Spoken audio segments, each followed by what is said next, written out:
मेरे साइड में देख सकते हैं कि किस तरह से मैंने इसे वेयर किया है और इसका किस तरह से लुक क्रिएट हुआ है।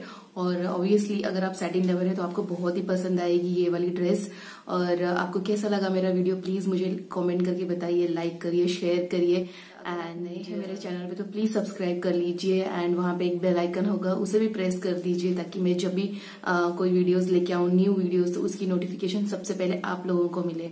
और इस कुर्ती के बारे में और क्या बोलूं मैं, मुझे वेयर करने पे तो ये बहुत ही अच्छी लगी। और ये सैटिन की है एक्चुअली, आपको अंदर इनलाइन वगैरह से पहनने की भी जरूरत नहीं है, नॉट ट्रांसफर, इजीली इसे वेयर कर सकते हो। इसका लुक बहुत अच्छा है, कलर कॉम्बिनेशन मुझे बहुत ही अच्छा लगा, ऑसम लगा।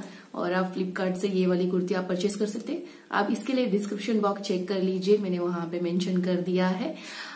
मुझे ये एक्चुअली ये कुर्ती मिली है, कुछ प्राइस है इसकी यस 469 रुपीज की मुझे ये कुर्ती मिली है फ्लिपकार्ट से। और उनके प्राइस में वेरिएशन होते रहता है तो may be up and down होगा, थोड़ा बहुत वेरिएशन होगा लाइक प्राइस का। सो आप देख सकते हैं मैंने यहाँ फ्लिपकार्ट से परचेज की है कुर्ती, परचेज की है फ्लिपकार्ट से, flipkart.com से। एंड मुझे ये एक्चुअली बहुत ही पसंद आई, ये वाली जो ड्रेस मैंने परचेज की मुझे बहुत ही अच्छी लगी, ऑसम है।